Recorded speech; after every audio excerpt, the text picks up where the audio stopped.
Bun, and welcome back to my channel. Selamat datang kembali juga di sesi wrap up, and this is January wrap up. Maaf banget untuk wrap up kali ini itu agak telat karena aku tuh lagi agak kurang enak badan. Suara aku juga ini dikit hilang karena lagi batuk, but ya, here I am. Aku berusaha semaksimal mungkin untuk bikin video ini karena udah lama banget aku nggak bikin video, upload konten gitu. So, untuk bulan Januari kemarin, aku sebenarnya nggak terlalu baca banyak buku. Aku baca 4 buku. Karena bulan Januari lalu, itu jujur aja lagi lumayan banyak kegiatan, cukup padat gitu ya jadwalnya. Terus juga aku, ya, you know, aku lagi rada sakit kayak gini guys. Jadi, ya, bacanya memang nggak terlalu banyak. Oh iya, sama aku tuh rada-rada reading slump gitu. Tapi nggak apa-apa, kita bahas aja buku-buku yang sudah aku baca bulan Januari.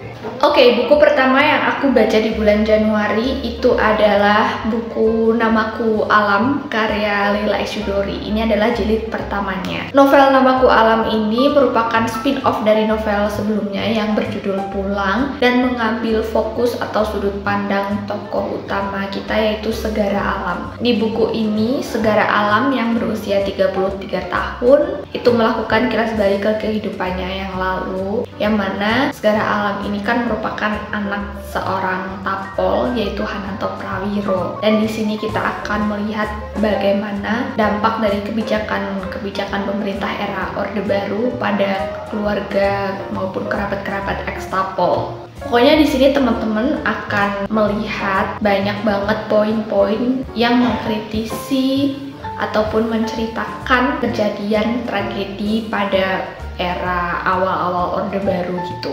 Jujur baca buku ini tuh banyak sekali wawasan yang aku dapat, apalagi aku kaum milenial yang saat itu belum lahir pada masa-masa Orde Baru, jadi punya sedikit gambaran tentang apa yang terjadi pada masa Indonesia yang bisa dibilang kelam itu.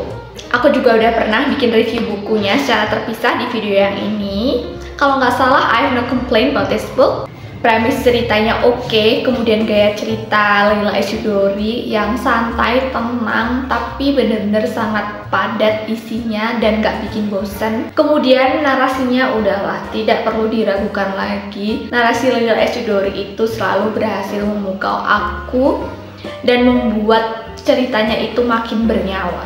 Oke, next, ini ada 2 buku series yang aku baca di bulan Januari, yaitu serial Bumi Terelie, buku ketiga dan keempat yaitu Matahari dan Bintang. Untuk buku ketiganya yaitu Matahari ini menceritakan bagaimana petualangan Raib Ali dan juga Sally yang mencari klan Bintang. Saat itu Ali lah yang punya ide untuk pergi ke klan Bintang karena dia itu menemukan hipotesisnya sendiri setelah membaca buku-buku yang diberikan oleh Af lewat tabung kecilnya gitu, sehingga hasil hipotesisnya itu membuahkan rasa penasarannya Ali sehingga dia itu mengajak Raib dan juga Sally untuk mencari keberadaan klan Bintang. Dan akhirnya di buku ini mereka berhasil menemukan klan tersebut, terus mereka terlibat pertarungan dengan Dewan Kota Klan Bintang, dan di situ akan terkuak misi dari Dewan Kota Klan Bintang yang akan menghancurkan pasak bumi, yang mana pasak bumi itu bisa menghancurkan seluruh dunia paralel kecuali kota Zaramaras di Klan Bintang. Kemudian petualangan mereka itu berlanjut di buku keempatnya yaitu Bintang. Nah, di buku keempatnya ini setelah mereka mengetahui misi sebenarnya dari Dewan Kota itu apa, mereka kemudian mengabarkan berita tersebut kepada Miss Selena dan juga Af. Setelah itu mereka terlibat misi lagi untuk kembali ke Klan Bintang dan mencegah pasak bumi itu dihancurkan oleh Dewan Kota Zaramaras. Dan kalau aku disuruh milih di antara kedua buku ini, jujur aja aku lebih suka Matahari karena di buku Matahari ini petualangannya lebih seru, tegangnya lebih dapat, dan dinamika dari alur ceritanya itu sendiri juga terlihat ya, nggak statis. Sedangkan untuk di novel Bintang aku ngerasa premis ceritanya itu statis, kurang apa ya, kurang greget gitu loh. Soalnya kan ini diceritakan mereka sedang mencari pasak bumi, dan pasak bumi itu kemungkinan bisa mereka temukan dari 6 lorong yang sudah diperkirakan oleh Ali. Terus di sini tuh bener-bener diceritain bagaimana mereka ini satu persatu mengunjungi tiap lorongnya, tapi ternyata itu nihil.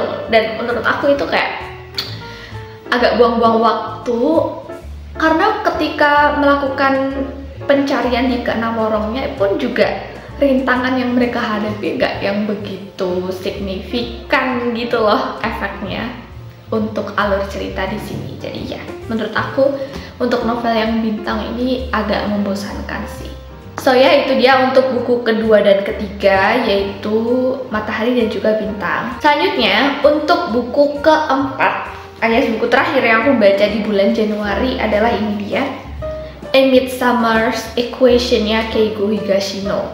A Midsummer's Equation atau Rumus Kebenaran Keigo Higashino ini menceritakan tentang Profesor Manabu Yukawa yang sedang menghadiri diskusi penggalian sumber daya alam bawah laut di Harigaura. Nah, suatu saat ada salah satu peserta diskusi yang ditemukan meninggal secara misterius, dan kebetulan korban itu menempati penginapan yang sama dengan Profesor Manabu Yukawa. Nah, setelah dilakukan penyelidikan, karena kematian korban ini disebabkan oleh racun gas karbon monoksida yang berkaitan dengan ilmu sains dan berada di bidang yang dikuasai oleh Profesor Manabu Yukawa, maka si detektif Galileo ini alias Yukawa itu juga melakukan semacam investigasi mandiri gitu. Di sini seru banget alurnya karena kita akan mengikuti penyelidikan dari 3 pihak. Yang pertama ada Profesor Manabu Yukawa itu sendiri, kemudian ada dari Kepolisian Metropolitan dan juga Kepolisian Prefektur.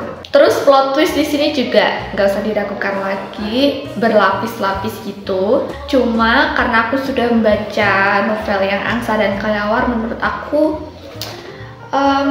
polanya tuh ada sedikit yang mirip gitu, sehingga ada beberapa poin yang bisa aku tebak dari novel ini. Tapi itu bukan masalah besar karena di sini juga endingnya menurut aku bagus. Ini ending yang unik gitu loh buat aku, baru pertama ini aku jumpai ending seperti ini. Terus novel ini juga memberikan nuansa baru sih buat aku yang sudah pernah membaca beberapa karya Keigo Higashino yang lain, karena latar tempat yang digunakan itu ada di daerah pesisir pantai gitu. Jadi vibes-nya tuh kerasa beda. Itu dia tadi untuk buku terakhir yang aku baca di bulan Januari, yaitu A Midsummer's Equation Keigo Higashino. Aku juga udah pernah bikin reviewnya di video yang ini. By the way, aku juga udah beli buku terbaru Keigo Higashino yang lain, yaitu Tragedi Perang Keadilan. Mungkin akan aku bikin reading vlognya kalau aku sempet, atau enggak aku bikin video review biasa aja. Nanti teman-teman tungguin ya. So itu dia tadi keempat buku yang aku baca di awal tahun 2024. Teman-teman baca apa aja nih di bulan Januari ini? Komen di bawah ya. And I think that's all for today's video. Makasih buat teman-teman yang sudah nonton video ini sampai habis. Semoga video ini membantu dan menambah referensi bacaan teman-teman di rumah. Kalau teman-teman suka video seperti ini, jangan lupa untuk klik like-nya, subscribe buat yang belum subscribe, nyalain lonceng notifikasinya supaya nggak ketinggalan video baru aku. Dan kalau teman-teman punya request, langsung aja feel free untuk komen di kolom komen bawah. And I'll see you guys on my next video. Annyeong!